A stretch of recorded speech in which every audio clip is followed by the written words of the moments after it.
Contar histórias foi um ato de revolta e de salvação. Por definição, a comunicação utilizando da linguagem de signos, símbolos, sons e gestos permite a cada um de nós expressar sua experiência de vida e dar sentido a ela. Dentre as formas de comunicação, a arte é uma das mais poderosas que o homem encontrou para manifestar seu espanto e seu encanto, de chegar ao outro e de se opor à finitude da vida. A literatura é uma dessas expressões artísticas cujo potencial já foi explorado por um número incontável de autores, mas que nunca se esgota. Nessa linha de reconhecimento dos potenciais da literatura, o crítico literário norte-americano Harold Bloom, em seu livro Shakespeare, A Invenção do Humano, de 1998, lançou a tese de que o dramaturgo inglês do século XVI não apenas representou, mas efetivamente inventou o homem. De acordo com Bloom, Shakespeare, através de suas personagens e tramas, levou o homem a mergulhar na difícil e desafiadora viagem ao autoconhecimento. O período que estamos vivendo parece nos desafiar a continuarmos nos servindo da literatura para melhorarmos, individual e coletivamente.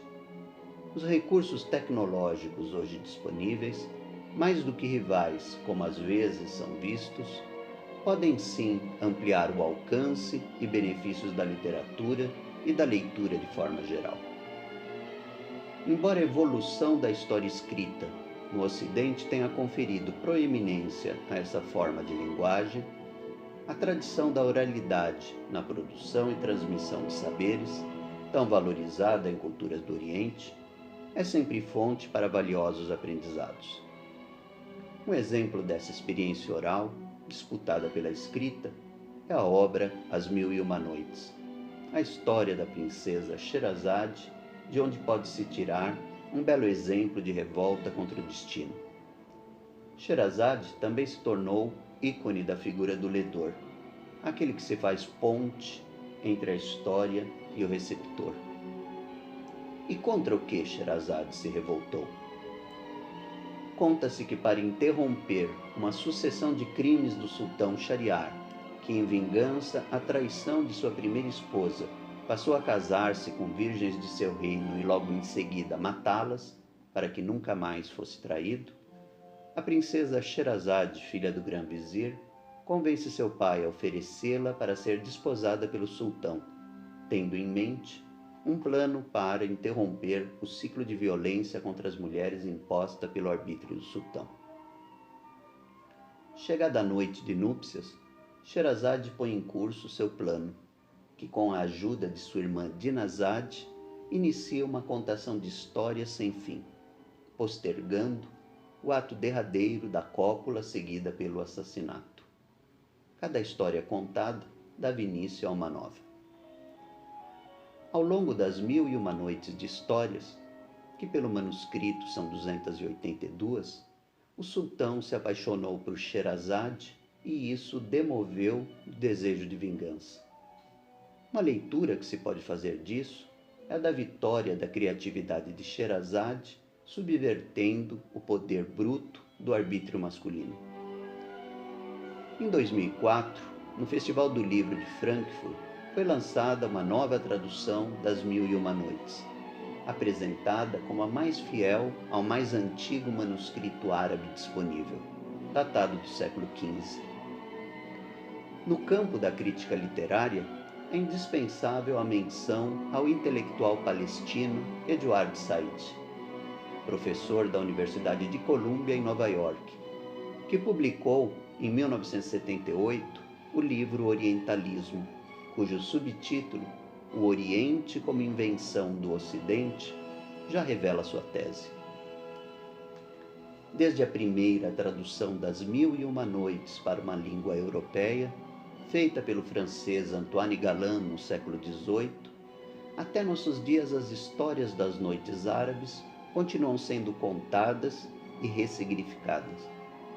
A escritora brasileira Nélida Pinhon no seu livro Vozes do Deserto, de 2004, usa da paródia da narrativa árabe das Mil e Uma Noites para pôr em discussão a violência masculina contra a mulher.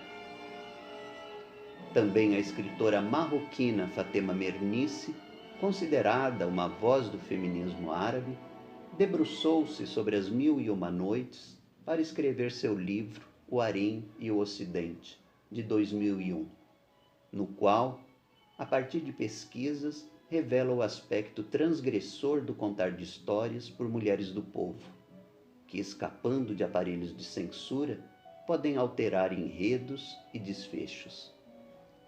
É emblemático que numa obra tão antiga, de uma cultura tão rica, a violência e opressão contra a mulher estejam no centro da trama e que uma mulher tenha se insurgido contra isso. Muitos séculos se passaram, incontáveis mulheres se insurgiram e continuam se insurgindo, mas o patriarcado continua resistindo e a cada período de conquistas femininas se projeta mais rançoso e violento. Por isso é pleno de sentido que a figura de Sherazade mantenha seu simbolismo no presente, quando cada vez mais vozes femininas se levantam e chamam à luta por direitos e dignidade. Há homens também engajados nessas lutas por reconhecerem que o patriarcado também os oprime. Um entre os muitos exemplos disto é o ativista social moçambicano Gilberto Macuacua, que em recente entrevista, tratando de masculinidades tóxicas, afirmou: "Se as construímos, também devemos poder desconstruí-las e, assim, termos uma sociedade mais justa e sem violência, onde o homem se torna emancipado." Continuando sua exposição, Gilberto afirma com a convicção resultante da experiência: o homem nunca esteve emancipado, enquanto vive sobre essas normas rígidas do patriarcado que atenuam e se sobrepõem aos direitos humanos. Se para Sherazade contar histórias e sonhos foi literalmente sua salvação e instrumento de emancipação, o ato de ler para o outro, praticado por qualquer um de nós, ao resgatar a tradição do compartilhamento de experiências e sonhos, pode somar-se aos esforços de transformação do hoje e de afirmação de um novo desejo de futuro.